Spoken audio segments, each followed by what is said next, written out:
What's going on, everybody? It's Zach here, bringing you guys another fantasy football video. This one, I'll be going over my starts and sits for week one, so I'll be touching on the final 8 games of the week. I went over the first 8 games of the week in part one of this video. Obviously, you guys have already seen the game between the Chiefs and the Ravens. That was a super fun game, really fun to always get a close game, pretty high scoring game in our first game back, so that's obviously fantastic. This video will be coming out basically right before the Eagles Packers game as well, so hopefully that one's a blast. Super excited for that one and just really happy that we got football back. So it's been a lot of fun. Before I get into this one, I just want to give quick thoughts and takes on Thursday Night Football, just because I know a lot of you guys are tilting. It's really easy to get super excited and super emotional about how week one goes and be really concerned about or really excited about how things go either way. I'll start things off with the elephant in the room. Obviously, we've got Mark Andrews putting up 2 catches for 14 yards in the same game where Isaiah Likely absolutely dominated. Obviously, that's not what you want to see if you're a Mark Andrews owner. I have Mark Andrews in 2 of the 8 leagues I'm in this season, so I'm right there with you with in terms of being a Mark Andrews owner. One of them, it's a Dynasty League. I have Isaiah Likely too, so that hurts a little bit less. But I think in general, I think we're overreacting just a little bit here. The Chiefs have historically pretty much done a really good job of taking Mark Andrews out of the game regardless. I know it's easy to forget that and not really focus on historical data when you're looking at, just the first week of the season. And then, of course, it hurts seeing another tight end in the same offense put up a monster performance. That being said, Mark Andrews still ran more routes and played more plays than Isaiah Likely. We also have to remember that he did get in a car crash like 3 or 4 weeks ago, missed a few weeks of practice, just started practicing again recently. It would have been a lot easier for them to game plan to focus on utilizing Isaiah Likely, and he's a much better yards after the catch kind of guy. In an offensive game plan where the Chiefs were going to have to really prioritize pass blocking, getting the ball out of Lamar's hands quickly. Isaiah Likely makes a lot of sense. And I don't think Isaiah Likely is going away because this offensive line clearly does seem to be an issue for the Ravens, but better days are clearly going to be ahead for Mark Andrews. He's still running a lot of routes. He was doubled or tripled on like every single play. I believe this was the highest rate at which Mark Andrews has been double teamed since 2020. So obviously that's a really shocking stat. I think as Likely continues to perform at a high level, you're going to see defenses shift over there a little bit. I think there's room for both Likely and Mark Andrews to be top 10 tight ends, and I wouldn't panic at all about that just because really there's no clear number 2 wide receiver on this offense. I think the offense is going to run, as far as the passing game goes, between Zay Flowers, Likely, and Mark Andrews. So don't panic about Andrews. Don't trade him away for anything. In one league where I don't have him, I just sent out a trade offering Jake Ferguson for him. I think I might be able to get that done. I'd be pretty happy to do that. And I think, I don't really view Andrews as a guy that can be the tight end 1 this season, but I think he can still be a fringe top 5 guy, and I don't think there's any reason to panic about that. Kelsey, I'm honestly a little bit more concerned about. I think that this is going to be a Chiefs offense again. Their defense is really fantastic. They'll be able to perform at a high level. We're going to see, obviously, Isaiah Pacheco get a ton of involvement. Rashee Rice was fantastic yesterday. He's going to be involved. Xavier Worthy should only get more and more involved over the course of the season. And Marquise Brown didn't even play yesterday. So I think that in general, we're going to see Travis Kelce just not be super necessary to this offense, especially until we get to the playoffs. So I'm actually more concerned about Travis Kelce's season-long outlook than I am about Andrews, and I know that's a bit of a hot take. Other than that, quick hitters, Xavier Worthy looked fantastic on limited touches. Excited to see what we can do this season if you can sell high on him after, he only had 4 touches yesterday or 3 targets and 1 carry. Obviously, the volume isn't necessarily going to be there, but a big chunk of his points came on a broken play. Any receiver could have scored in that. So don't get too excited about that. I think he could be a sell high candidate, but again, he's also a really talented player on the Chiefs, so no problem there. Rashee Rice looks like he's a lock to pay off at his ADP right now. Going to be a stud for us all season. Pacheco, true workhorse back. That's great to see. Derrick Henry going to be a little bit more game script dependent than maybe people hoped because obviously he was not on the field a lot. If you watch the game, Justice Hill was very involved. He's going to be the passing down guy, going to be the 2-minute back. That is going to limit the upside a little bit of Derrick Henry, but that's been Derrick Henry's whole career. The Ravens are going to win a lot more games, and I think there will be better days ahead for Derrick Henry, so Derrick Henry might actually make the buy low list after this week. Beyond that, Lamar, he's still fantastic. The offensive line's going to struggle a little bit, but honestly, that might make Lamar even more active as a scrambler. That could raise his fantasy floor. And then Mahomes, I think we're going to see a lot of what we saw last year. Good defense. You're going to need spike touchdowns for him to put up a good week, and I don't know if that's going to happen this year. I was pretty low on Mahomes this season compared to most analysts. I'm by no means going to victory lap after just 1 week, but it looks like a lot of the same where they're going to lean on Pacheco, this running game, a lot of short passes. They didn't really throw it deep yesterday, and I think we're going to see a lot of the same there. So I don't really see Mahomes as an elite quarterback. You're not going to be able to sell high on, at least an elite quarterback in fantasy. He's still the best quarterback in the NFL from a talent standpoint, but I don't think you can really sell high on Mahomes or anything. But if you've been watching me all offseason, you probably don't have a lot of him, and I just feel a little bit concerned if you do have him. Moving on to the first game that we'll talk about here, the ninth game of the week. We're going to start things off with the Titans at the Bears. This one's a really exciting game, but a little bit tough to predict just because both of these teams are going through a lot of change. We've got new offensive systems in each on each roster here. We've got a lot of new faces. We've got Calvin Ridley and Tony Pollard and Tyler Boyd coming over to Tennessee. We've got Caleb Williams, Rome Odunze, DeAndre Swift, Keenan Allen, a lot of new pieces in Chicago as well. And it makes it a little bit tough to predict, but I'm really excited to see this one. For the Titans, Calvin Ridley, he's the only Titan that I'm really excited to start. I think he's going to be a really solid wide receiver 2 for us this week, so I'm definitely starting Ridley if we have him. Tony Pollard and Spears, probably the only other Titans I would look at. They're both going to be like low-end running back 2 options for me. I'd prefer Pollard over Spears, but we'll see what happens there. Going to be fun to see how that backfield shakes out. And then DeAndre Hopkins, he'd be a desperation flex, but I really do hope you have better options. For the Bears, the only Bear that I really want to start this week is going to be DJ Moore. I think he's clearly got that wide receiver 1 role locked up in this offense, and there's just a lot of question marks behind him. Really excited to see this offense, but guys like Rome and Keenan, we don't know how that's going to shake out. I lean towards Rome being the wide receiver 2 in this offense. I think that could potentially allow for Rome to be a quality start, as if you want to call your shot and play him in a deeper league as a flex. You could do that, but there's obviously concerns there. DeAndre Swift, fringe starting option here, low-end RB2 for me. I'd prefer just wait and see because I'm a little bit worried that maybe Khalil Herbert's going to be annoyingly involved. And then Caleb Williams, I want to see it before I start him, but if you have to, you could go there. But I know some people maybe drafted both rookies. If you got Caleb Williams and Jaden Daniels, you're starting Jaden Daniels this week, not Caleb Williams. And I don't really see a world where I'd be excited to start Caleb in this week. Next up, we've got the Jaguars at the Dolphins, and this one should be super fun. We've obviously got 2 great offenses playing in Florida. It's going to be warm out. It's going to be a lot of points scored. Defenses are going to get tired. This is going to be a really fun game to watch, and I'm really excited for it. I'm going to start most of the players in this one. Travis Etienne, Evan Ingram, they're must-starts for the Jaguars. Trevor Lawrence, Christian Kirk, Brian Thomas.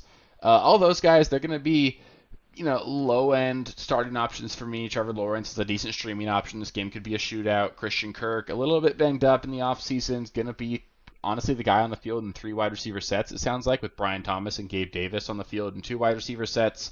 Doesn't really concern me because the Jaguars are going to run a lot of 3 wide receiver sets anyway, but I don't know that I'd love to play him. He's a decent flex option. And then Brian Thomas, you're calling your shot if you want to play him. I generally like to wait a week and see, but if you did that with Xavier Worthy, you missed out on a big game yesterday. So pick and choose your spots there. It depends on what you've got in terms of other options. For the Dolphins, Devon Achane, Tyreek Hill, Jalen Waddle all absolutely need to be in lineups. Tua, he's a great streaming option this week, and Raheem Mostert's a really solid option as well. I think I'd be looking to get both those guys into my lineup. And then outside of that, only guy I'll bring up is Jonnu Smith. I think he could potentially be a sneaky tight end waiver guy this year. Keep an eye on his role if he's involved. If they're giving him touches near the line of scrimmage, I think Jonnu Smith has the talent to be useful in this really explosive Dolphins offense. Next, we've got the Broncos at the Seahawks here. Not a lot of guys that I really want to start in this one, but it should be a fun game to watch in general. For the Broncos, Javonte Williams is probably the only running back that I want to start. The Seahawks gave up a lot of checkdowns to the running back position last year, and the Broncos are obviously going to do a ton of that this year. And then Javonte should be the focal point of the offense as a runner as well. So Javonte's a solid RB2 for me. I'd be surprised if you're benching him. Pay attention to a lot on the Broncos offense, actually. There's a lot that we don't know. I think Jaleel McLaughlin could be a really sneaky PPR ad. If you want to add him before this week, I do kind of recommend you doing that because I think he could end up catching 5 or 6 passes in this one and be a really popular waiver ad next week. So I like him a lot. Greg Dulcich, he's got a shot to be the leading target in this offense. And in all honesty, there's nobody that stands out in terms of this pass catching core. Dulcich should be on radars at least. I know he's been a disappointment so far in his career with injury, but he's flashed when healthy. He's the kind of guy that could be a breakout tight end, so he's worth keeping an eye on. In the Broncos wide receiver core, it'll be interesting to see how Sutton, Josh Reynolds, Troy Franklin. There's going to be a lot of movement in this wide receiver room. Marvin Mims, obviously. I'm not playing any of them, but let's just keep an eye on those snap counts and target shares and see what happens with that offense. For the Seahawks, DK, Kenneth Walker, they're going to be must-starts for us. There's no way I'm benching either one of those guys in this one, even though I know some of you might be concerned that Patrick Surtain could shadow DK in this one. It doesn't worry me. DK is definitely in my lineup. Outside of that, for the Seahawks, I'm probably sitting everyone else other than their defense. Their defense is a pretty safe bet going up against a rookie quarterback making his first ever start. For the Seahawks, beyond that, JSN, Lockett, they're decent streaming options if you need to as a flex, but I'd prefer to look elsewhere. I want to see how that wide receiver 2, wide receiver 3 role shakes out in this offense. And then Noah Fant, I want to keep an eye on him as well. I think he's got an opportunity here to potentially be a lot more involved than he was last season, and he's another guy that could be a sneaky tight end waiver ad. Keep an eye on him. He could be someone that we're talking about next week on waivers. Next up, we've got the Raiders at the Chargers. Not exactly a game that I'm super excited about. I think it's going to be a low-scoring game. We've got two run-heavy offenses here, teams that really want to move the ball slowly, drain clock. I don't think it's going to be a super exciting, explosive game, but it's obviously still football. A lot of questions we're going to get answered here, so still glad it's happening, obviously. For the Raiders, Davante Adams, he's in your lineups. I know that I wasn't super high on him coming into the season. It was mostly just a cost thing. I still think he's probably a wide receiver 2 for us this year, so you're still playing him. Not a bad matchup against the Chargers either. Zamir White, he's going to be a low-end RB2 option for me. Should have a lot of volume, but I don't personally think he's a special talent. This is going to be, again, a slow pace of play offense. His over-under, his Vegas line for receptions is 1.5, so basically he should catch one pass in this one. You're going to need Zamir White to score a touchdown to pay off, but he's got a decent shot of doing that. And beyond that, for the Raiders, Jakobi Meyers, Brock Bowers probably should be on benches. I know Myers continues to be impressive and put up points when we don't expect him to, so maybe we should stop sleeping on him, but I still can't see myself playing Myers in this one. And then Brock Bowers, been dealing with an injury. He's a rookie in his first ever game. I don't want to start him. I'd really prefer to look elsewhere if I could. For the Chargers, I don't even know really what to tell you to do here. I think Gus Edwards is a low-end RB2 option. I'd probably play Zamir White over him, but just barely. I think he's got a good shot at scoring a touchdown, so if you want to go with Gus Edwards, you could. J.K. Dobbins, it'll be interesting to see how involved he is. I can't imagine he ends up being super involved in week 1 here, obviously coming off the torn Achilles. So I think Gus Edwards is the RB to play if you need to play a Chargers running back. At wide receiver, I think Ladd McConkey is probably the guy that I want to play, but I don't really know what's going to happen there. It could be Joshua Palmer. It could be Ladd McConkey. I suppose it's possible it's DJ Chark or Quentin Johnston. Hayden Hurst could be really involved. Will Dissly could be involved. I don't know how it's going to work, and I think that in general it's going to be tough to know this week, and I don't want a piece of it. I'd prefer just to hold on to all those guys, see what happens, and then make a decision going into next week. But if you need to play a receiver, I would play Ladd McConkey, and that'd be the only part of this passing offense I would consider playing, really. Next, we've got the Cowboys at the Browns. For the Cowboys, Dak, CD, and Ferguson, probably all going to be in your lineups for sure. CD's definitely in your lineup, and then Ferguson and Dak, I think you're going to have a tough time finding better options, so I would play both of those guys. At running back, I think Zeke's the running back that you want to play if you need to play a Cowboys running back, but I'd just rather not. There's the possibility of Rico Dowdle being more involved than we want. The Browns' defense is by no means bad. It's not a great matchup. The Cowboys are expected to lose in this game, so you're not looking at an environment where Zeke's just going to be used to run out the clock here. I'd look elsewhere. I don't think I want to play Zeke. But if you need to as like a desperation RB2 or something, if you went 0 RB and took him in the 11th round or whatever, I get it. You could do worse. For the Browns, Amari Cooper and David Njoku, they're going to be starters. I can't imagine sitting either one of those guys this week. Jerome Ford, a low-end RB2 option for me. I would play him over Zeke if that's the kind of decision that you're looking to make. But again, he's a volume play. I don't think he's extremely talented. This is a good defense in Dallas. I don't love it, but I could see Ford being a solid RB2 if he falls in the end zone, so you could do worse there. And beyond that, I'm not playing any of the other Browns, but I'm interested to see how both Deshaun Watson and Jerry Jeudy look. If Deshaun Watson comes out and just plays like he did in Houston, which I don't think is ever going to happen again, but if it did, it would instantly mean really great things for Cooper, Njoku, Jeudy, Jerome Ford even. The ceiling in this offense really is high. If Watson could just return to that form, and Jeudy would be a big benefactor of that as well. So keep an eye on them. I'm not expecting huge things, but I think there's at least some sort of possibility here that they are a bit of a surprise this year. Next, we've got the Commanders at the Bucks, and I think this one could be a really sneaky shootout. I'm actually pretty excited for this game. For the Commanders, Jaden Daniels, he's a rock-solid streaming option. I honestly think he's a top 10 quarterback in his first game ever. He's going to run the ball a ton. I think Terry McLaurin should eat against this Bucks pass defense. It's really just bad in general. They didn't do anything to address it in the offseason, and they were one of the worst last year. So McLaurin's an auto start for me. Brian Robinson, low-end running back 2 for me. Probably needs to score a touchdown to pay off because I think Eckler is going to be annoyingly involved as a pass catcher, but not enough to make Eckler fantasy relevant. I'd sit Eckler and every other pass catcher in this game, but let's keep an eye on Zach Ertz and the tight ends here. I think Zach Ertz could be annoyingly involved as a pass catcher. Keep an eye on Luke McCaffrey and De'Ami Brown as well. It'll be interesting to see who has that wide receiver 2 role here in Washington.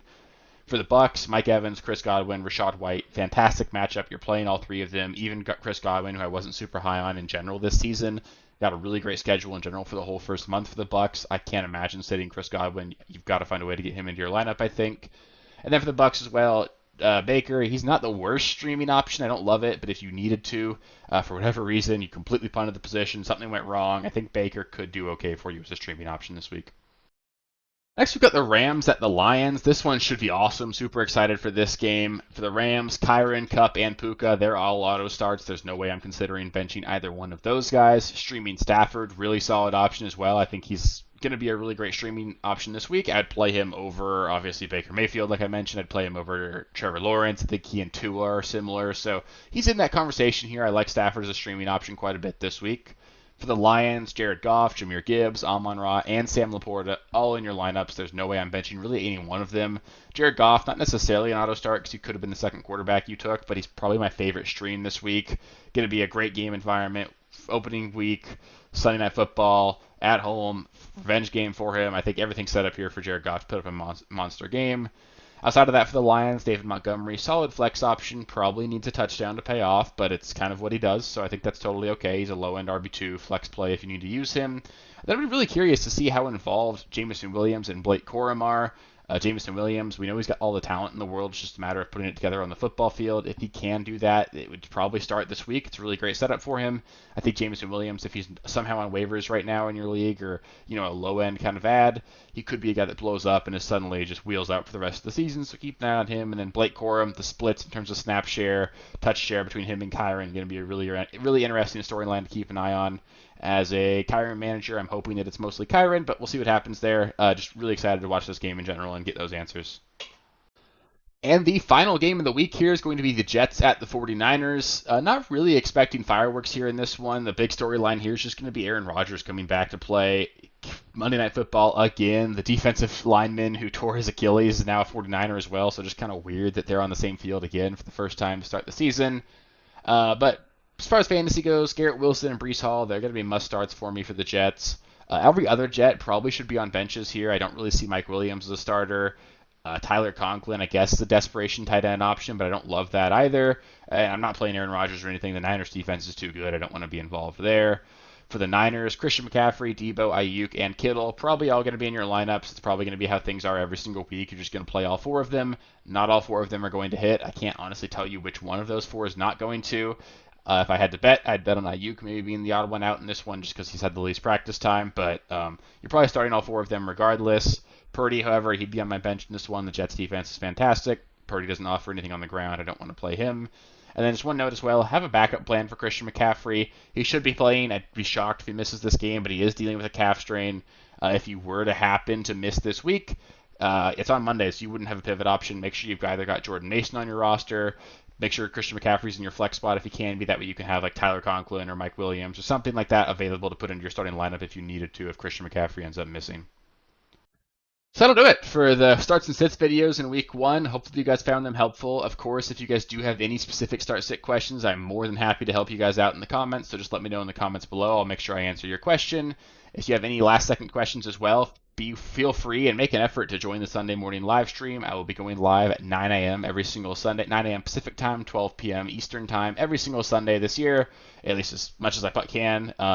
Going to be just going over, last-second start-sit questions, up-to-date injury news, making sure you guys are informed as possible, and I'll be there sort of tilting live with you guys to get you guys set and make sure we're all ready to roll going into the week. So that should be a lot of fun. Hopefully I see you guys there. If you guys haven't subscribed to the channel already, there's going to keep being 4 to 5 videos every single week, including that live stream. Just make sure you're subscribed to the channel. That way we can be along for the ride all season long and help you guys win some championships. That should be a lot of fun. Really appreciate growing the community and all that. And then, of course, if you made it this far in the video, please do give it a thumbs up. It really helps me out and all that. So, yeah, I appreciate you guys. It's going to be a lot of fun. We got a lot more football coming, and I'm really stoked that it's back. So I'll catch you with the next one. Peace.